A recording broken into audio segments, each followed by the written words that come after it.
Episode 10 of Shadow House was quite the bombshell. I really was not expecting a lot of this stuff to kind of get revealed already, but we pretty much explained a lot of the stuff that has to happen within the Shadow House. But yes, let's just jump right into it because we have a lot to cover. A lot of the beginning parts of this episode really just follows Kate and Emilico as they... Seemingly Kate looks like she's going to give up on the debut just because they're running out of time and they don't think they can cover the area fast enough. But once Emilico kind of points out this river...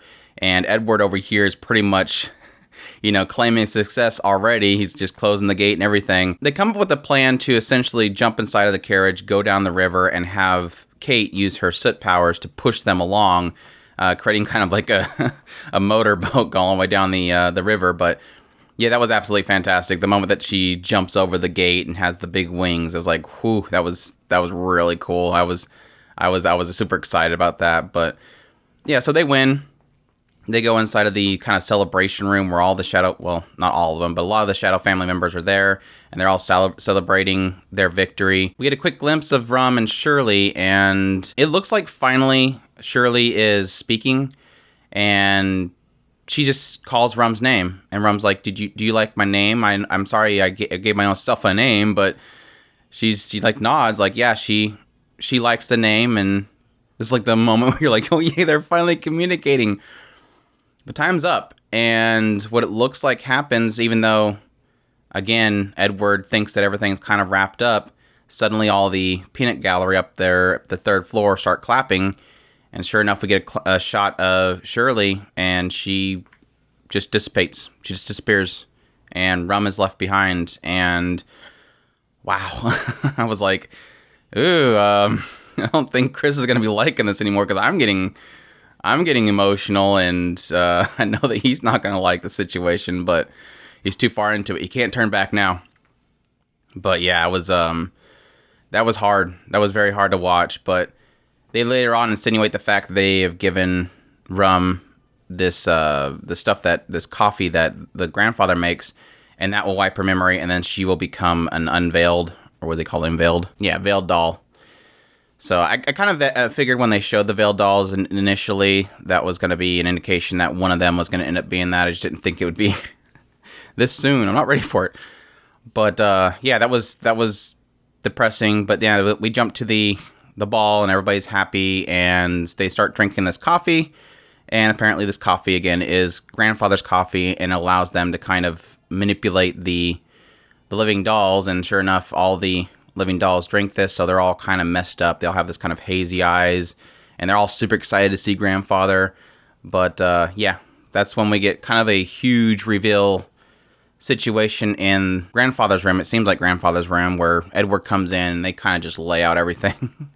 One of them asks Edward, to explain what the shadow dolls are, or the shadows are, and what the living dolls are. And yeah, they kind of laid out in stages. Initially, they have these little shadows that are like not formed yet, sit next to a living doll. They take the form upon them. They have completely no emotions, but then eventually they gain emotions through interacting with the living dolls. And then eventually their suit powers awaken. Then they consume the living doll, and they become one, a advanced humanoid, basically. And yeah, unfortunately, Shirley was a failure. She never had enough interaction with her living doll. So she never gained emotions, even though she started showing emotions in the actual debut. It wasn't enough, and she was a failure, so thus she dissipated. Edward kind of pointed out that he wasn't expecting it to happen at the debut, so that insinuates that they didn't trigger her to dissipate. It's just that she was a failure, she took too long, and she disappeared. So again, it kind of insinuates that the debut itself didn't kill her. It was just that the fact that she, as a failure, eventually couldn't form enough emotions so that she dissipated. So I don't blame Edward too much, even though he's still a jerk. But yeah, that was very rough to watch in the end. But like I said, it's revealing a lot of stuff. But at this point, it seems like this whole coffee thing is what's going to be triggering for them to remove the individuality of the living dolls, so that they can eventually, now that they've done the debut and they've shown their powers, they can now, I guess, eventually consume their living doll. So it does beg the question. So we've had an example of a true failure shadow member dissipate. Is our next example, who's going to be the example of them actually consuming their living doll.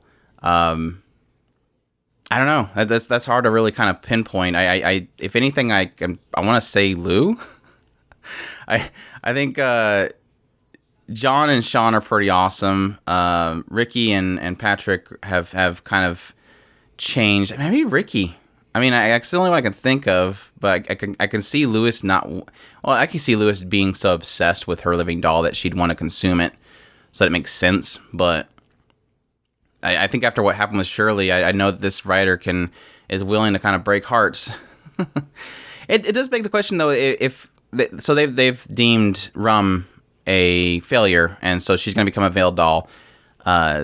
Shirley has dissipated. Do they dissipate forever, or will they return to this little shadow form? So is there still hope for Shirley in the end? I doubt it. I think I think the writer's willing to stick with this.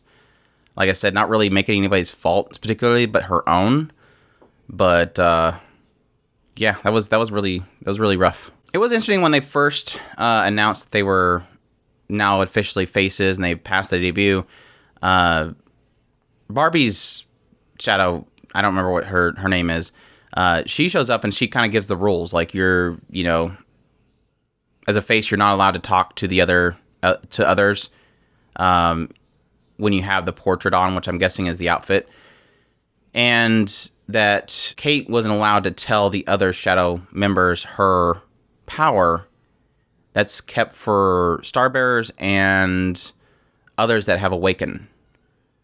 So it's almost like they don't want her to tell them, hey, you can do this. They have to figure it out themselves, is what I'm assuming it's meaning. But it gives a little more weight to the Starbearers again. Like I said, the Starbearers kind of insinuated that they were cases where the face had too much personality, but they still kind of passed. So they kept separate.